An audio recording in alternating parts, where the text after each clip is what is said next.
அடுப்பெரும் ஜோதி தயவையா வணக்கம் ஐயா.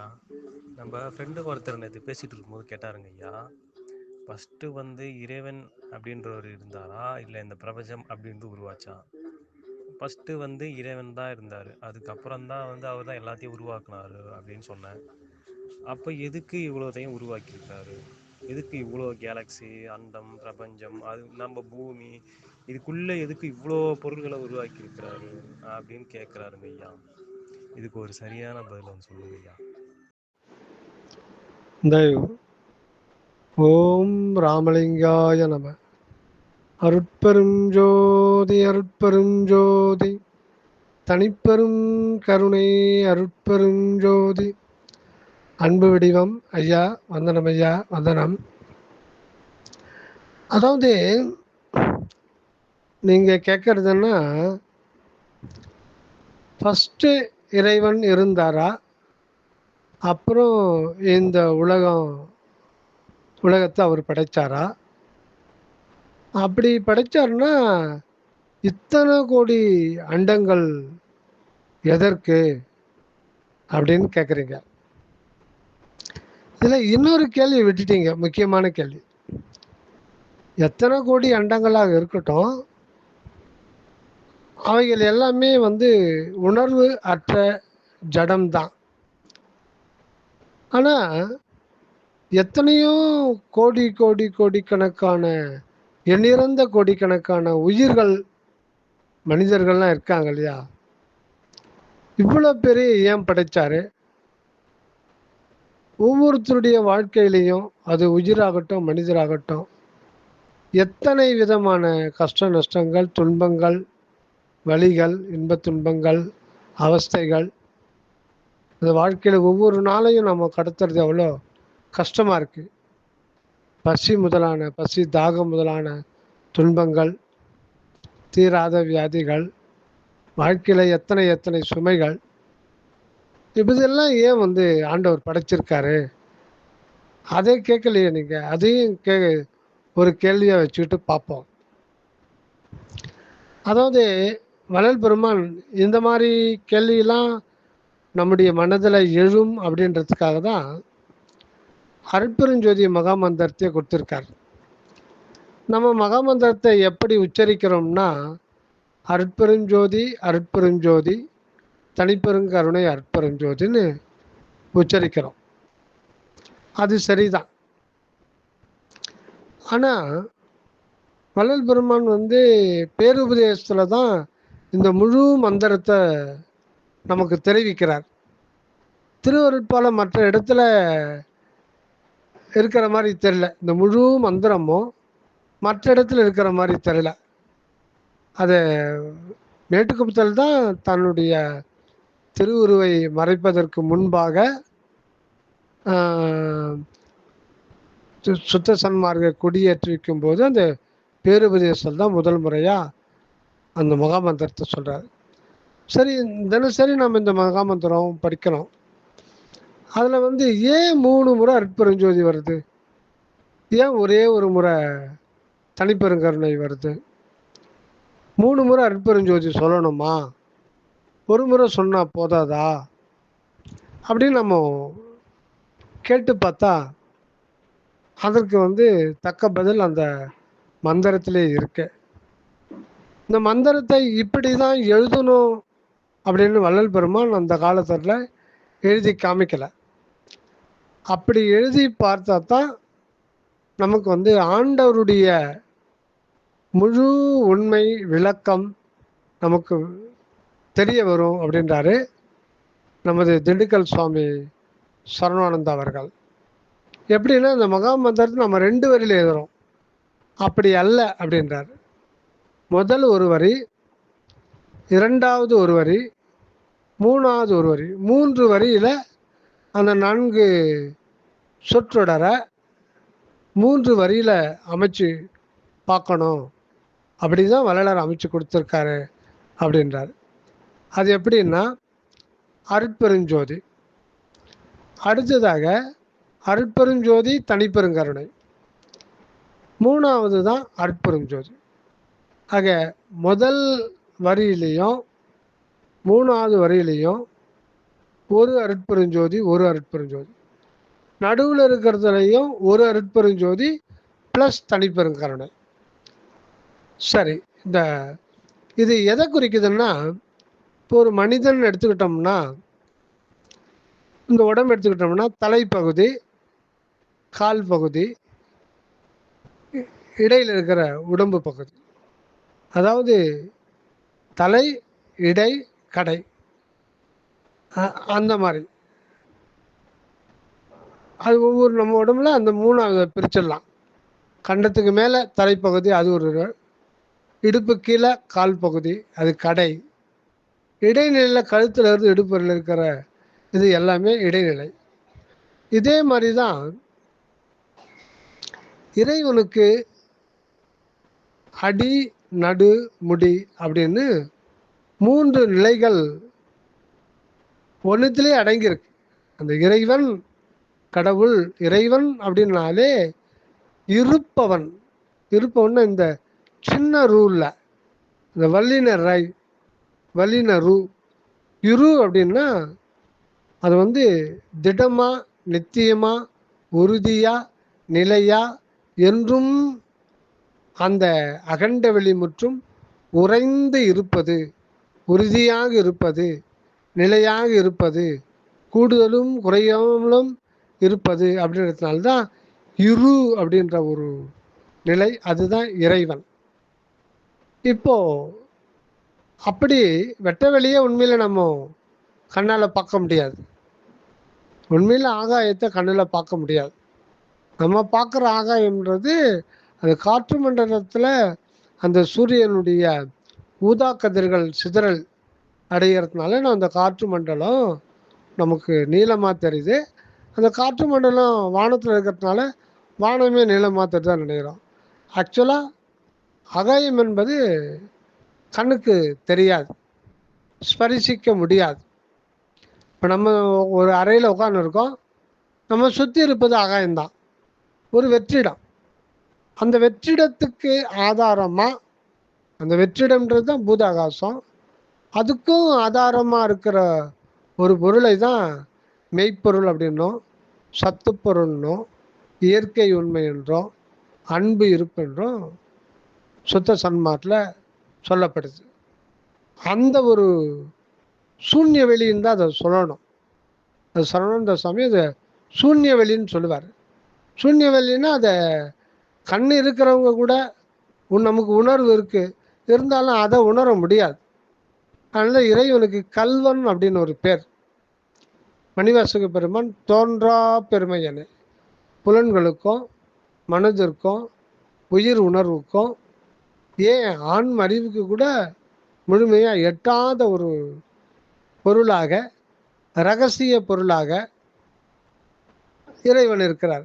அந்த அகண்ட ஆகாயம் முழுதும் எல்லையற்ற பறந்து விரிந்த எல்லையற்ற அந்த அகண்ட ஆகாயம் முழுதும் அதுக்கு ஆதாரமாக இருக்கிற அந்த பொருள் தான் இயற்கை உண்மை. அதுக்கு அற்பெருஞ்சோதின்னு சொல்கிறார். சரி, இது முதல்ல இருக்கிற அற்பெருஞ்சோதி. 3வதுல இருக்கிற அற்பெருஞ்சோதி என்ன அப்படின்றத பார்ப்போம். இந்த முதல்ல இருக்கிற அற்பெருஞ்சோதி அகநிலை அப்படின்னு சொல்கிறது, அதான் அடிநிலை.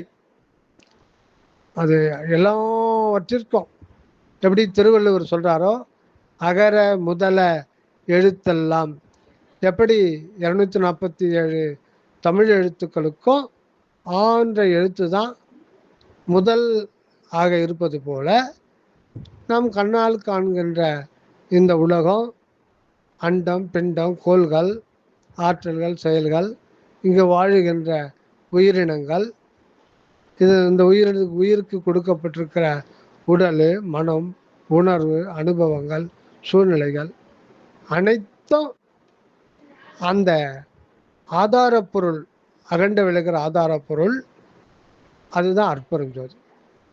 இப்போ 3வதுல எழுகிற அற்பெருஞ்சோதி என்னன்னா, இது புறத்தை நாம் பார்க்குற உலகம், பிரபஞ்சம். பிற அப்படின்னா தெய்வீகமான, பஞ்சம்னா நில, நீர், நெருப்பு, காற்று, ஆகாயம். அந்த தெய்வீகமான 5 பூத அணுக்களால் ஆனது தான் இந்த பிரபஞ்ச தோற்றம். இதுக்கும் எல்லை கிடையாது. அதாவது அகண்ட வெளி வந்து அந்த ஆகாயம் வந்து எங்கேயுமே முடியாது. வானம்ன்றது எங்கேயுமே முடியாது. அப்புறம் எங்கேயாவது ஒரு இடத்துல முடியுதுன்னா அதுக்கப்பால என்ன இருக்கு அப்படின்னு கேட்போம். ஆனால் அதுக்கு முன்னாடி எங்கேயும் முடியாதா, எப்படி எப்படி அப்படின்னு ஒரு வியப்பு, ஆச்சரியம், தாங்க முடியாத ஒரு அற்புதமாக இருக்கும். அது எப்படி எங்கேயும் முடியாமல் இருக்கும், எங்கேயான ஒரு இடத்துல முடியாதா அப்படின்னு கேள்வி கேட்குறவங்க அடுத்தது அவனே வந்து சிந்திக்க ஆரம்பிச்சோன்னா எங்கேயாவது ஒரு இடத்துல முடிஞ்சதுன்னா அதுக்கப்புறம் என்ன இருக்கும் அப்படின்ற ஒரு கேள்வி வரும். அதான் இருக்கையில் ஒரு அற்புதம் என்னன்னா ஆகாயம் எங்கும் நிறைந்தது, என்றும் உள்ளது. அது நிறைவானது தான். ஆனால் நாம் நினைக்கிற மாதிரி எங்கேயாவது முடியுமான்னா முடியாது. ஆனால் நிறைவானது. அந்த நிறைவான அந்த ஆகாயத்துக்கு உள்ளிட இருக்கிற நிறைவான பொருளும் எல்லையற்றது. அந்த எல்லையற்ற அகண்ட அன்பு தத்துவம் அது இயற்கையில் உள்ளது. சரி, இது வந்து பொறிபுலனுக்கு எட்டாத ஒரு நிலையில விளக்கம் இல்லாம மறைவா இருக்கிறதுனால அதுக்கு ஒரு மறைபொருள் அப்படின்னு பேர். ஆனா இதுக்கு வந்து அகநிலை அப்படின்னு சொல்லலாம். உள்நிலை.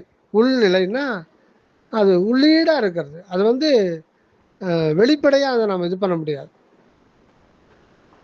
ஆனா இயற்கையில இருக்கிற ஒன்று என்னன்னா அது உள்ள மட்டும் இல்லை, வெளியில வந்து தனது உண்மையை தோற்றமாக்கி கொண்டு இருக்கிறது. அதுக்கு இயல்பு.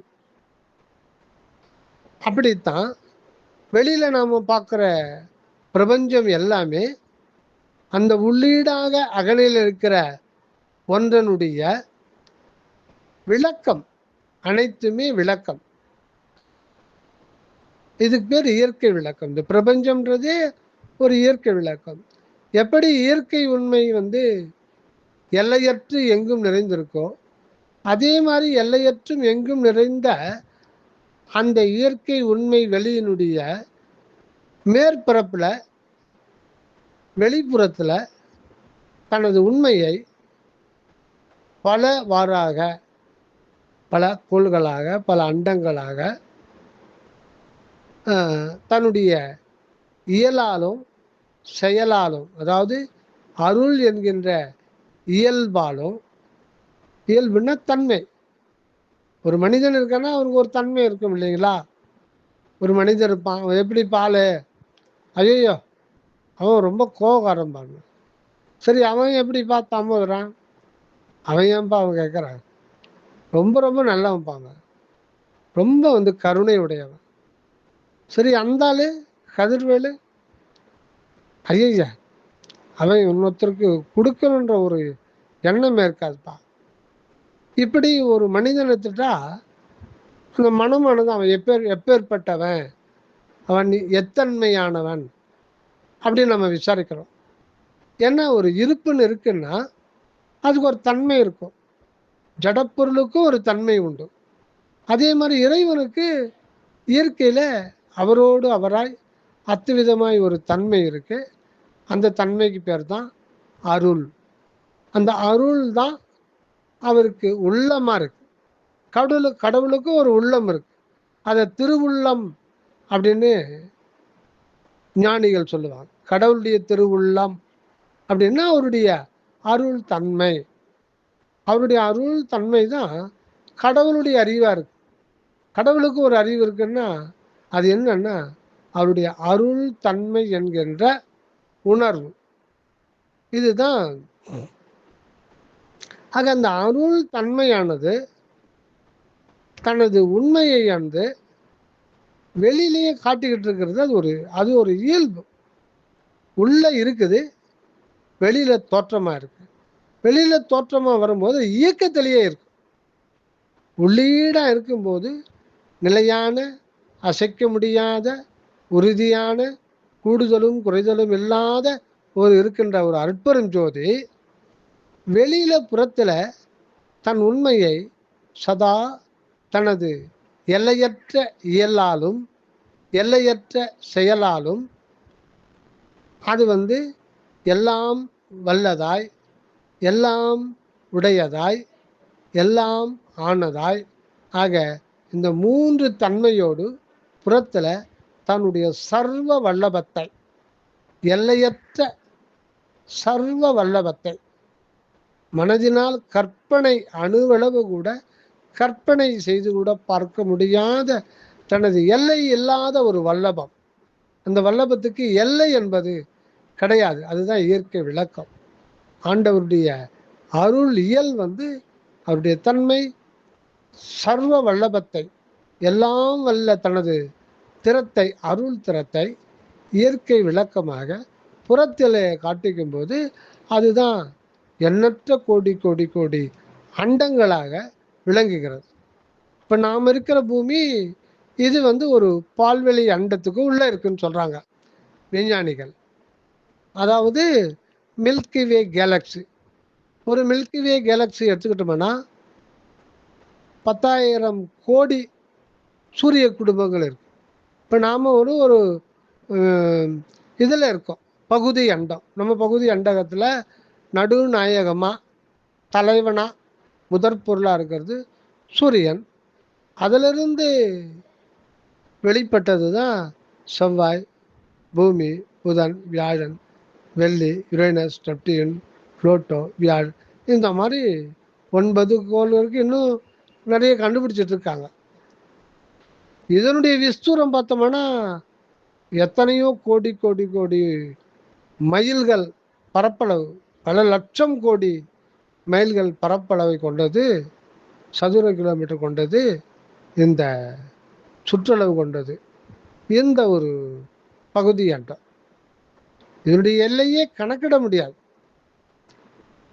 இது போல 10,000 கோடி, அதாவது குறைஞ்சபட்சம் அது 20,000 கோடி இருக்கலாம், 30,000 கோடி இருக்கலாம் கொண்டது 10,000 கோடி சூரிய குடும்பங்களை தன்னகத்தே கொண்டது தான் ஒரு மில்கி வே கேலக்ஸி. இந்த மாதிரி ஒன்று இருந்தால் போதாதா? இப்போ நீங்கள் கேட்குறது, நாம் கேட்குறது அப்படி தான். இந்த ஒரு கேலக்சிலேயே 10,000 கோடி, 1 கோடி 2 கோடி இல்லை, 100 கோடி இல்லை, 1000 கோடி இல்லை, 10,000 கோடி சூரிய குடும்பம். இதை வச்சுட்டு இறைவன் படைச்சா போதாதா, ஆண்டு கட்டா போதாதா அப்படின்னு கேட்டால், அப்போது இறைவனுடைய வல்லபத்துக்கு நாமே ஒரு எல்லை கட்டிட்டோம். ஏன்னா அவருடைய சர்வ வல்லபம் எல்லைக்கு உட்படாதது, அது சதா விரிந்து கொண்டே இருக்கும். ஆக அப்படி இருக்கிற ஒரு இதுதான். அது இல்லாமல் அந்த இயற்கை உண்மை வெளி எங்கெங்கும் இருக்கிறதுனால அது எங்கெங்கும் தன் விளக்கத்தை காட்டிருக்கும் போது அது மாதிரி எங்கெங்கும் மில்கி வே கேலக்ஸி இருக்கு. ஆக இந்த யூனிவர்ஸில் இப்போது வரையில் நாசா விண்வெளி கண்டுபிடிச்சிருக்கிறது 10,000 கோடி மில்கி வே கேலக்ஸி. அப்போ பாருங்க, இது இதை பற்றி நம்ம ஒன்றுமே இது பண்ண முடியாது. அப்படியே ஆச்சரியப்பட்டு வாயை பொழந்துக்கிட்டு நிற்க வேண்டியது தான், அல்லது மயக்கம் போட்டு தான் விடணும். அதனால தான் அதுக்கெல்லாம் முடியாமல் தான் விஞ்ஞானிகள் எல்லாம் தானாக வருதுப்பா, தானாக இயங்குது, அதெல்லாம் ஒரு இயற்கை, இதெல்லாம் கண்ட்ரோல் பண்ணுறதுக்கு ஏதோ ஒரு அன்பு சக்தின்னு ஒன்று இருக்குது அப்படின்னு அவங்க நம்ப மாட்டாங்க, அந்த விஷயத்துக்கே போக மாட்டாங்க. ஆக இத்தனை கோடி அண்டங்களை படைச்சாலுமே அங்கே இது எல்லாமே புறநிலை. அதனால தான் இப்போ நாம் இவ்வளோ பார்த்த எல்லையற்ற இந்த பிரபஞ்சம் இது மேலும் விரிவடைந்து கொண்டே இருக்குது அப்படின்றாங்க விஞ்ஞானிகள். ஒரு வினாடிக்கு 3 லட்சம் மைல், 3 லட்சம் கிலோமீட்டர் அது தன்னை எக்ஸ்டென்ஷன் பண்ணிக்கிட்டே இருக்கான். பிரபஞ்சம் விரிவடைந்து கொண்டே இருக்கான். அப்போ இன்னும் அண்டங்கள், மில்கி வே கேலக்சிகள் உருவாகிட்டே இருக்கா. அப்படி ஒரு அந்த சர்வ வல்லபத்துக்கு வந்து ஒன்றுமே பண்ண முடியாது. அதனால்தான் வள்ளல் பெருமான் அருள் விளக்க மாலை பாடும் பொழுது, தன் பெருமை தானறியா தன்மையனே, தன் பெருமை தானறியா தன்மையனே, ஒரு தனித்தலைவா என்னுயிர்க்குள் இனித்த கன தனிச்சுவையே, நின்பெருமை நின்பெருமை நான் அறியேன், நான் மாட்டோ அறியேன், நெடுமால் நாரணர் முதலார் தேவர்களும் அறியார். அது மட்டும் இல்லை, அந்த வேதாகம மறைகள் கூட, ஆகம மறைகள் கூட அறிய முடியா திகைக்கின்றாங்க. இருந்தாலும் அவரும் அவைகளும் உன்னை பற்றி சில சொல் புகழ்கின்றார். உன்னுடைய பெருமை எடுத்து மாலையா புனைஞ்சு உனக்கு அணிகிறாங்க. அவரை போல நானும் வந்து சில சொன்மாலை உனக்கு புகழ்ந்து அணிகின்றேன்றார். இந்த பாடலில் சொல்கிறது, தன் பெருமை தனறியா தன்மையனே. அந்த அளவுக்கு அவர் பெருமை அவருக்கு தெரியாது இருக்குமா? அவருடைய பெருமைன்றது அவருடைய சர்வ வல்லபம். அது எதுக்குன்னா, அந்த இறைவனே தான் ஒவ்வொரு ஜீவனாகவும் விளங்குகின்றார். ஏன்னா அந்த ஜீவன் ஒரு நிலையில தான் இறைவன் தனது உண்மையெல்லாம் வெளிப்படுத்த முடியும். அந்த அணு நிலையில அந்த ஜீவன்றது உயிர். இந்த இடத்துல சொல்லப்படுகின்ற உயிர் ஆன்மா என்கின்ற உயிர், அதுதான் சிற்றபையார். அந்த இடத்துல இருந்து தான் கடவுள் தனது உண்மையை விதிக்கின்றார்.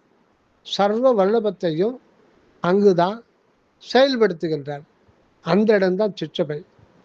அப்படி செயல்படுத்ததின் விளைவு தான் நாம் பார்க்குற இந்த தோராயமாக 20,000 கோடி மில்கிவே கேலக்சிஸ். இந்த மில்கிவே கேலக்சின்னு இதெல்லாம் பிரபஞ்சம், உலகம்.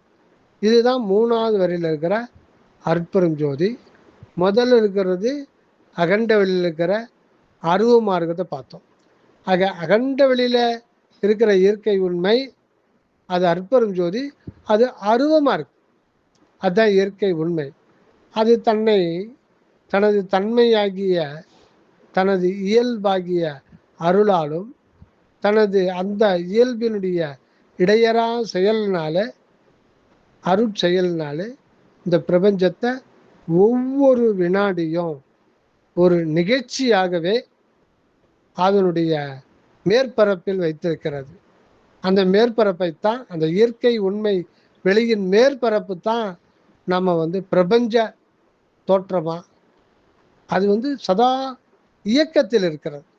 ஆக 3வதுல இருக்கிற அற்பெரும் ஜோதி, 3வது வரியில் இருக்கிற அற்பெரும் ஜோதி இயக்க உலகம்.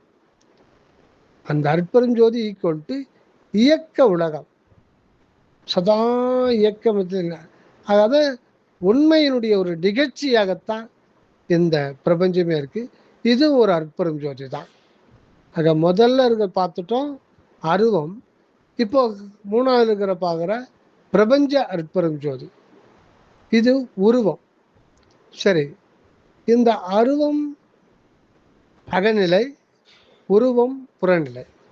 இதைத்தான் மணிவாசக பெருமான் சொல்லுகின்ற பொழுது, தோற்ற சுடர் ஒளியாய் சொல்லாத நுண்ணுணர்வாய். 2 அற்பெரும் ஜோதி சொல்றார். தோற்ற சுடர் ஒளியாய் அப்படின்னா இந்த பிரபஞ்சம் தோற்றமாகி கொண்டிருக்கிறது.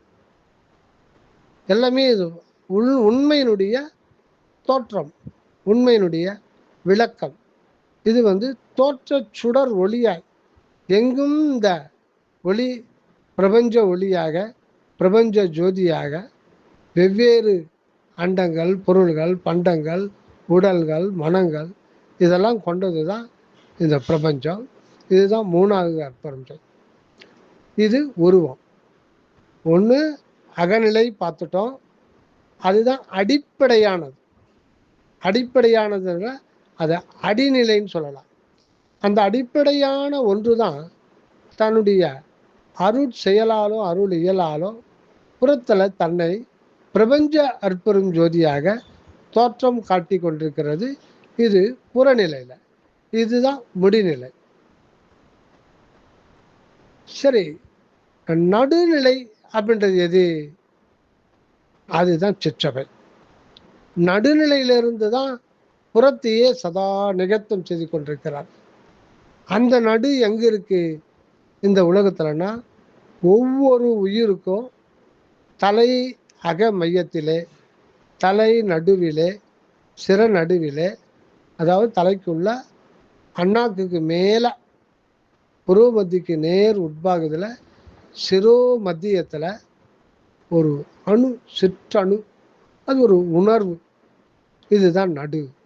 ஆக இந்த உணர்வு என்பது தான் நடுவாக இருக்கு. சரி, அந்த உணர்வு நமக்கு ஒரு சாதாரணமாக தோன்றும், ஒரு சாதாரணமாக தோன்றும். அதை எப்படி சொல்லணும்னா, அந்த உணர்வு என்பது கடவுளுடைய உணர்வு. கடவுளே தன்னைத்தானே அனுபவிப்பதற்காகவும் தனது உண்மையை பிரபஞ்ச தோற்றமாக சதா விளக்கம் செய்வதற்கும் அவரே ஒரு உணர்வு நிலைக்கு வராரு. அந்த உணர்வுக்கு பேர் தான் தனி பெரும் கருணை அப்படின்ற ஒரு உணர்வு. இந்த உணர்வில் ஏற்படுகின்ற இதுதான் உள்ளொளின்னு சொல்லலாம். இந்த உணர்வு எதனால் ஆனது அப்படின்னா, அது இயற்கை உண்மையினால் ஆனது. இதில் அவருடைய தன்மை தான் பரிபூர்ணமாக வெளிப்பட்டு, அது அவருடைய இயல் விளக்கம் அருள் உணர்வு முழுமையாக வெளிப்பட்டு, அந்த அருள் உணர்விலிருந்து செயல் வெளிப்பட்டு, இந்த பிரபஞ்சமே ஒவ்வொரு நொடியும் சதா ஒரு நிகழ்ச்சி கூடமாக இந்த பிரபஞ்சம் உண்மையின் விளக்கமாக சதா விளங்கி கொண்டிருப்பது. இதுக்கு காரணம் என்ன என்றால், தன்னுடைய சர்வ வல்லபத்தை முழுமையாக எல்லையற்ற காலம் வெளிப்படுத்தி கொண்டே இருப்பது. இதெல்லாம் ஏன், எதுக்கு அப்படின்னு கேட்க முடியாது. கேட்டாலும் அந்த கடவுள் நிலையிலிருந்து தான் இதனுடைய காரணத்தையும் இதனுடைய தன்மையையும் இதனுடைய இயல்பையும் உணர முடியுமே தவிர, அந்த நிலையிலிருந்து நாம் இறங்கி உடம்பு தான் நான் என்ற நிலையிலிருந்து அதை உணர முடியாது. ஆக இந்த நடு அப்படின்ற ஒன்றில் தான் அது எப்படின்னா, ஒரு பெரிய சமுத்திரம் இருக்கு. இந்த உலகமே 3/2 பாகம் சமுத்திரத்தால் ஆனது. இது எத்தனை லட்சம் சதுர கிலோமீட்டர் பரப்பளவுன்னு சொல்ல முடியுமா? சொல்ல முடியாது. இதுதான் அந்த உணர்வு என்கின்ற ஒன்றினுடைய பூரணமாக தான் இருக்கு. அதுதான் சிற்றபைன்னு சொல்றது. அந்த சிற்றபையில தான் ஆண்டவருடைய உண்மை 3 பகுதிகளாக வெளிப்பட்டு, மூன்றும் ஒன்றில் ஒன்று ஒன்றாகவே இருக்கும். இயற்கை உண்மை, இயற்கை விளக்கம், இயற்கை இன்பம். அதுதான் இயற்கை உண்மையதாய் இயற்கை இன்பமுமாம் அயற்பிலா சிற்றபை அற்பருக்கு. அயற்புன்னா விளக்கம் குன்றுதல். விளக்கம் குன்றுதல் எல்லாமே இந்த பிரபஞ்சம் தொடர் நிகழ்ச்சியாக இயற்கை விளக்கமாக உணர்வு நிலையில் விளங்குது. இது உணர்வு நிலையில் இருக்கிற இயற்கை விளக்கம். இங்கே இயல் செயல் உள்ள இருக்கு. இதுதான் நடுவாக இருக்கு. இந்த நடு நிலையில் இருக்கிறதுக்கு பேர் தான் சிற்றபை. இந்த சிற்றபையில தான் அகண்ட வெளியில் இருந்த இறை உண்மை அருட்பெரும் ஜோதி தனிப்பெருங்கருணையாக வெளிப்படுது. இந்த இடத்துல அருட்பெரும் ஜோதி இந்த நடு என்கின்ற சிற்றபையில், அதுதான் நம் தலைக்கு நடுவில் இருக்கிற ஒரு அணுமாத்திரமான ஒன்று. அணுமாத்திரமான அருள் வெளி, அருள் உணர்வு வெளி. அங்கே ஆண்டவருடைய இருப்பும் அவருடைய தன்மையும் ஒன்று கூடி ஒன்றாக உள்ளொளி உணர்வாக இருந்து இந்த பிரபஞ்சத்தை சதா ஐந்தொழில் திருநடனத்தால் நிகழ்த்தி கொண்டே இருக்கிறது. இது ஆக நீங்கள் கேட்டாமோ கேட்ட இந்த கேள்விக்கெல்லாம் இறைவன் தன்னுடைய சர்வ வல்லபத்தை சதா காலமும் ஒவ்வொரு நொடியும் இயற்கை விளக்கம் செய்து கொண்டே இருக்கிறார். அது அவருடைய இயல்பு. ஆக முதல்ல இருக்கிற அற்பெருஞ்சோதியை பார்த்துட்டோம். கடைசியில் இருக்கிற முதல்ல இருக்கிற அற்பெருஞ்சோதி தான் நோக்கரிய நோக்கு, நுணுக்கரிய நுண்ணுணர்வே. மூணாவது இருக்கிற அற்பெருஞ்சோதி தோற்ற சுடரொளியாய். அந்த அகநிலையில் இருக்கிறது சொல்லாத நுண்ணுணர்வாய். நுண்ணுணர்வாய்னா நுண்ணிய அருள் உணர்வாய் இருக்கிறது. இந்த நடு என்கின்ற சிற்றபிலை தான் ஆண்டவருடைய உண்மை சிவம், அன்பு சிவம், அதனுடைய இருப்பு ஆகிய அற்பெருஞ்சோதியும், அதனுடைய தன்மையாகிய தனிப்பெருங்கருணை இயலோடு செயலோடும் விளங்கி அங்க இருக்கிறது அனுபவம். அதுதான் நடு அப்படின்னு பேர். அதுதான் ஒவ்வொரு மனிதனுக்கும் ஒவ்வொரு உயிருக்குள்ளவும் தலை நடுவில் அது ஒரு நிராதார நிலையில இருக்க அப்படின்றாங்க சத்திய ஞானிகள். ஆனால் நம்ம உடல் வடிவினனாக இருந்தாலும் கூட அந்த மேல்நிலையில அவரோடு அர்த்தவிதமாக இருக்கிறோம். அதுதான் நம் தலை நடு மையத்தில் விளங்குகின்ற இடைநிலை என்று சொல்லப்படுகிறது.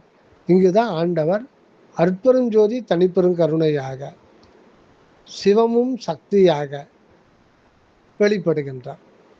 ஆக இது எல்லாமே இந்த பிரபஞ்ச விளக்கம், உயிர்களுடைய வாழ்க்கை அனுபவம், இது எல்லாமே உண்மையினுடைய மறுபக்கம் சதா தன்னை விளக்கி கொண்டே இருக்கும் பொழுதுதான் ஆண்டவருக்கு ஆனந்தம் என்கின்ற ஒன்று அனுபவப்படும். ஆக இந்த சத்திய சச்சிதானந்தம் எப்படி வெளிப்படுது? எத்தனை கோடி கோடி யுகங்கள் ஆனாலும் அந்த வரலாறு பெற்றுக்கொண்ட அந்த மரணமில்லா பெருவாழ்வை அது சர்வ சதாகாலமும் அது விளங்கி கொண்டே இருக்கும். அந்த ஒரு விளங்கி கொண்டே இருக்கிற அந்த நிலை தான் ஒவ்வொரு மனிதனுக்கும் தலை நடுவிலே அது விளங்கி கொண்டு இருக்கின்றது. ஆக இந்த புறத்தில் இத்தனை கோடிக்கணக்கான அண்டங்கள், இத்தனை கோடிக்கணக்கான உயிரினங்கள், ஏன் கடவுள் படைச்சாரு, ஃபஸ்ட்டு கடவுள் இருந்தாரா அப்படின்னு கேட்குறது நம்ம அப்படி தான் கேட்குறோம், வேறு வழி இல்லாமல். அதில் ஃபஸ்ட்டு லாஸ்ட்டுன்றது இறைவனுக்கு கிடையாது. ஃபஸ்ட்டு லாஸ்ட்டுன்றது இறைவனுக்கு கிடையாது. அவர் எவர் பிரசன்ட், சர்வ வல்லமையும் எல்லாமான சர்வ வல்லமையும் ஆண்டவர் வெளிப்படுத்தி கொண்டிருப்பது அவரது இயற்கை. இதில் நாம் ஒன்றும் கேள்வி கேட்க முடியாது.